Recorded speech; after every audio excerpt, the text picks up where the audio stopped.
Prepara-te, ó Israel, para encontrar com o teu Senhor. Você está preparado para encontrar com o teu Senhor? Você está preparado para se colocar de pé diante daquele tribunal e dar conta das suas obras? O que será de você se Ele te chamar essa noite? Você deveria estar preocupado com isso. Você tem uma vida só. Deveria se preocupar com o que fazer dela e tirar um pouco dos olhos dessa vida, porque ela passa.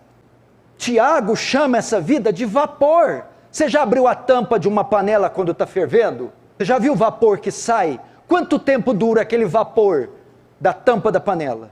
Segundos. Moisés, no Salmo 90, diz que a vida é um conto ligeiro. É um breve pensamento. É como um capim que o sol seca e o vento sopra. A sua vida é tão breve. Você não deveria preocupar com a parte dela que é eterna, com a parte imaterial e não só com a material, a física? Você já parou para pensar que daqui a uns anos o seu neto vai estar te dando banho? Você não vai conseguir sequer erguer o copo para levar a boca? Que daqui a uns dias vão estar velando você e passou e seu nome vai ficar no esquecimento? E o que vai contar de verdade é a parte sua imaterial, que não morre, sua alma? Não. As pessoas não estão preocupadas, mesmo dentro da igreja. Eu sou de uma época que todo crente desejava a volta de Jesus. Falava-se em arrebatamento em todas as igrejas. As conversas dos crentes eram: Jesus vai voltar, Jesus vai arrebatar a sua igreja, Jesus vai nos buscar. Sou de um tempo que os crentes só falavam sobre céu e inferno, sobre vida eterna, onde as pessoas se preocupavam em evangelizar as outras e alertá-las do perigo. Irmãos, Jesus está voltando, pessoas se convertam. Hoje é um tempo de teologia coach. Desenvolva o seu melhor, seja feliz, o resto que se exploda. Busque teus sonhos, não se importe com o que os outros pensem ou digam. É esse evangelho maldito, fajuto, barato. E as pessoas esqueceram da mente, o senso da eternidade saiu da mente delas. E o que está ocupando é o senso do terreno, do imediato, do aqui, do agora, do material. É o imediatismo, é o prazer a qualquer custo, é o hedonismo, o prazer por uma picada na veia, o prazer por uma pedra de crack, o prazer por um cigarro de maconha, o prazer pelo orgasmo imediato, pelo sexo, pelo casamento, divórcio, segundo, terceiro, quarto, quinto, pelo carro, a troca, beleza, a mudança cirúrgica, estética. É isso que se ensina, que se prega, e isso é a expectativa dos crentes atuais. Mas eu entrava em casa de cristãos na década de 90, 80, e via-se quadros com versículos, quadro dos dois caminhos, a porta larga e estreita, quadros da Arca de Noé, hinos eram cantados em disco de vinil, hinos antigos, bíblicos. As irmãs oravam antes da refeição, liam textos, tinham temor, e todos esperavam a volta de Jesus e a salvação. Conheci um homem que na sua radicalidade dormia de social, com camisa de botão, abotoada até nas mangas. E eu perguntei: senhor Bento, por que o senhor dorme assim? E eu tinha 13 anos. Ele disse: se Jesus voltar, como é que eu vou me apresentar a Ele? Claro que ele não tinha uma noção de como ele ia se apresentar, mas ele está mostrando com isso reverência. Hoje, você está preocupado com isso? Com o que Jesus disse? O que aproveita o homem ganhar o mundo inteiro e perder a sua alma? Ou ele pior, ele diz: o que dará o homem em troca da sua alma?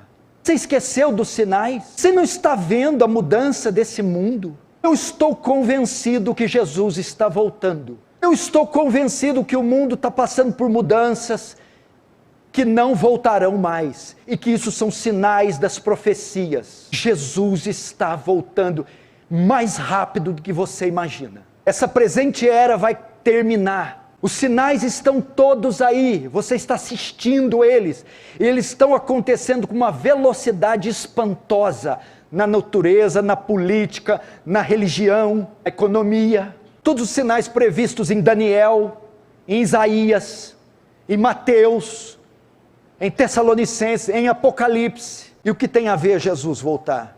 A volta de Jesus é a redenção das coisas.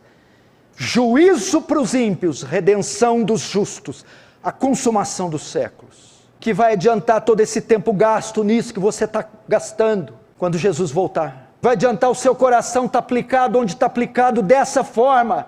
Se Jesus está às vésperas, seria tolice, não seria tolice alguém gastar o seu dinheiro comprando um Cadillac, sabendo que daqui 20 horas viria um dilúvio varrendo a terra. Deveria estar preocupado em subir numa montanha alta, comprar um colete, ou se tivesse a arca na época de Noé, entrar na arca. Pois os irmãos estão assim. Os primeiros pingos do dilúvio começam a cair. E eles estão na praia jogando frescobol.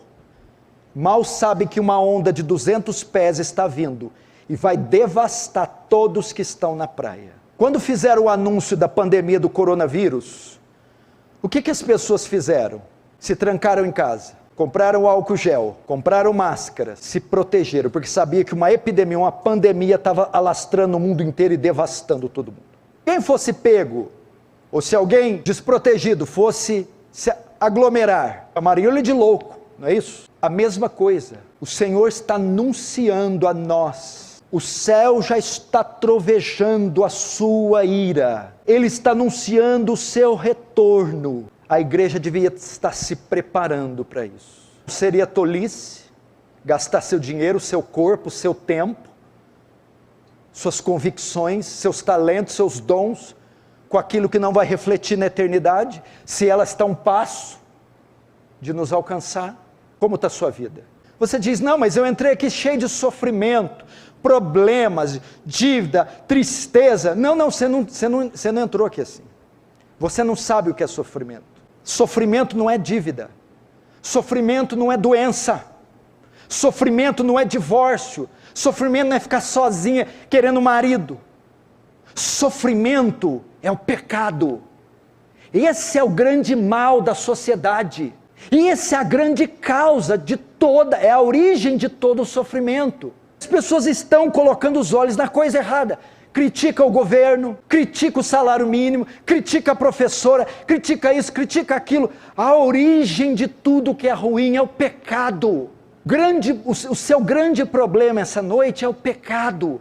Você herdou o pecado de Adão. Esse é o seu grande mal. Você precisa abrir seus olhos para isso. A palavra pecado no grego quer dizer hamartia, quer dizer perda da marca ou errar o alvo.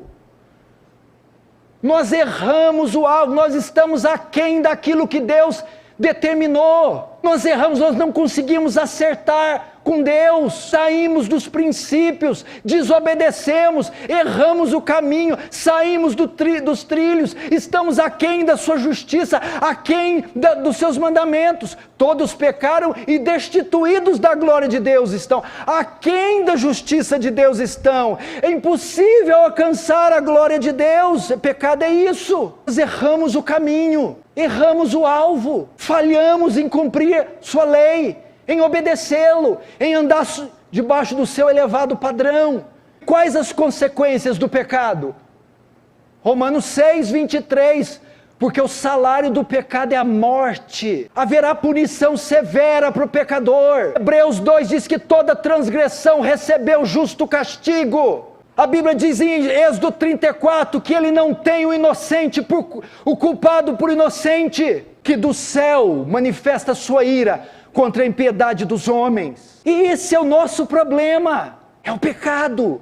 Ele nos afastou de Deus. E por que o pecado é tão grave? Por causa da sua santidade. Deus não é como nós, Salmo 50. Deus é santo. Santidade fala de duas coisas. Primeiro, da impecabilidade de Deus. Não há mancha em Deus, não há erro em Deus. Deus é puro, intensamente puro, livre de mancha, mácula, iniquidade ou pecado.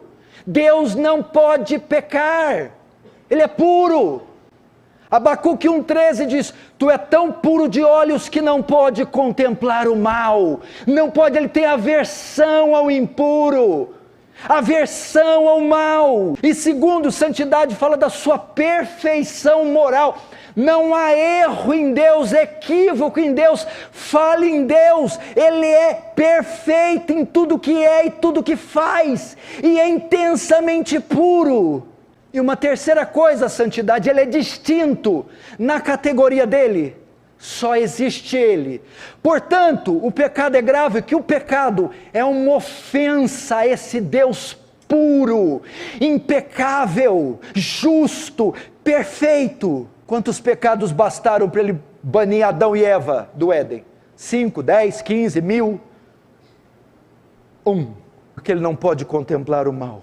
Por isso que o pecado é um horror, porque Deus é imensamente puro, impecável. E por que o pecado é um horror? Por causa do segundo atributo, da sua justiça. O que é a justiça de Deus? É retribuir cada um segundo o que é digno. A justiça de Deus não pode ficar neutra quanto ao pecado. É uma justiça retributiva.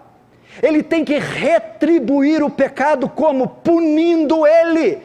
Fala da excelência moral de Deus. Ele é justo. Ele não pode fazer vista grossa ao pecado. Não pode ser neutro ao pecado, parcial ao pecado. Ele tem que punir o pecado. A justiça dele demanda que ele puna o pecado.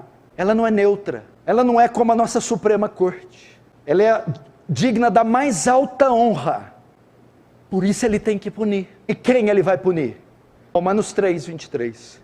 Todos pecaram. Todos. Todos inclui quem? Eu. Você. Todos os homens. Esse dia está chegando. De Deus requerer contas de cada pecado praticado pelo corpo. Seremos julgados por ações, palavras, pensamentos e omissões. O que você fez, o que você falou, o que você pensou e o que você deixou de fazer.